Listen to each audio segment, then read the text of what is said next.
Mayor Scott, who literally got a call from the very first thing in the morning. I know you have had no rest in a very long time, sir. And so I want to say how much we appreciate you. But also, it's to the members of the philanthropic community who've been reaching out and offering support. It's the members of the private sector who've been reaching out and offering support. It's the sandwich companies who have said we're going to shut down because we just want to make sure that the first responders are getting meals. Everybody has stepped up. Everybody has raised their hands to serve. And I can tell you, it is so deeply appreciated. It's so deeply felt. And for everyone who is offering prayers and supports, I can tell you those prayers are working and we are grateful. And the thing that I would ask for people to remember is this. The first, this is very much still a search and rescue mission. We are still actively looking for survivors. We know, and that's the pledge we've made to these families, and this is still very much an active search and rescue mission. And there is not a single resource that we will hold off on deploying. I have already authorized the deployment of everything from air, land, and sea resources to make sure that this search and rescue operation is carried out to its fullest intent. The second thing I want to remind people is that this will not be short. There's going to be a long road. There's going to be a long road, not just as we go from search and rescue.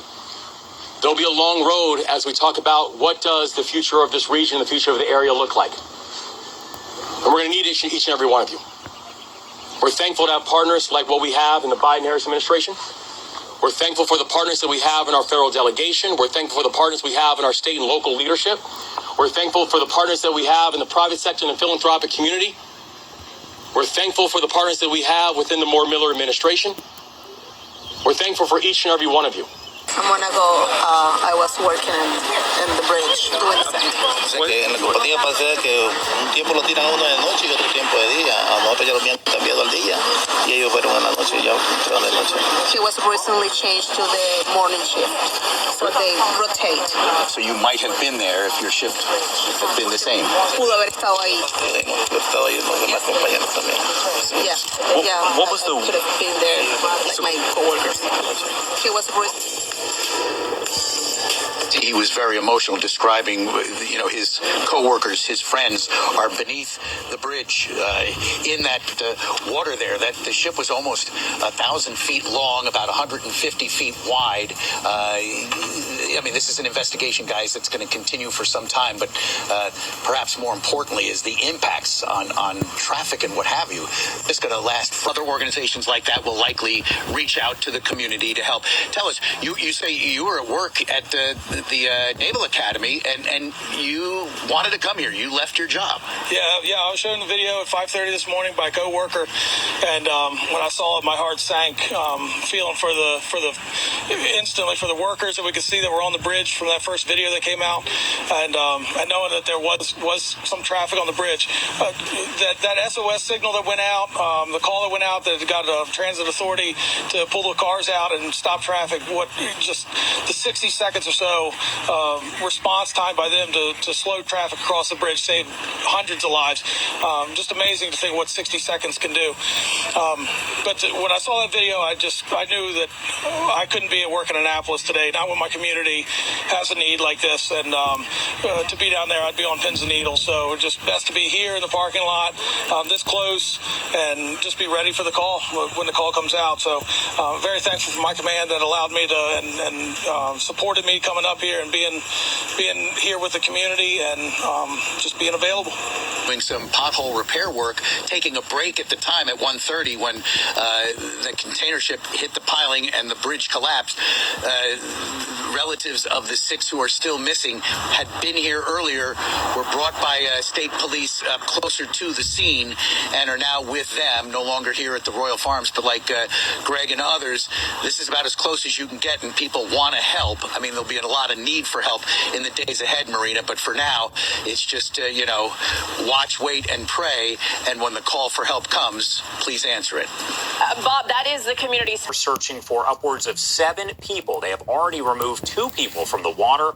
One of them listed in serious condition. A lot left to follow here. You are taking a look at just some of the live images that we have off to the right side of your screen, off to the top. That is from far away nearby, kind of zoomed in, where you can see the latest details. Melanie mentioned this, but there was a very brief news conference that was held, about 7 minutes long, with Department of Transportation officials there.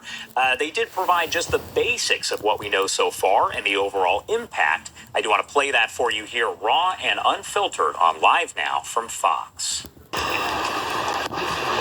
Good morning, everyone. Thank you for being here today. We're about to give you an update at our first Unified Joint Command news briefing at the Key Bridge, I-695 in Baltimore, Maryland. I am going to introduce to you our Maryland Secretary of Transportation, Paul Wiedefeld. It's spelled P-A-U-L, Wiedefeld, W-I-E-D-E-F-E-L-D. Thank you. Thank you. Good morning.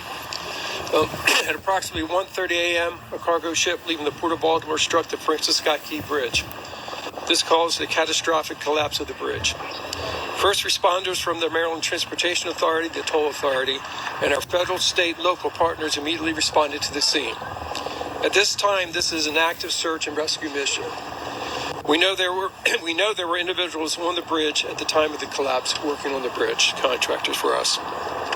Our partners from the U.S. Coast Guard will provide some more information momentarily. In terms of traffic, drivers should avoid I-695 Southeast Corridor and use I-95 and I-895 as alternatives. I-695 is being detoured southbound at exit 43, the Peninsula Expressway, and northbound at exit 2, Route 10. Vessel traffic into and out of the Port of Baltimore is suspended until further notice, but the port is still open for truck transit.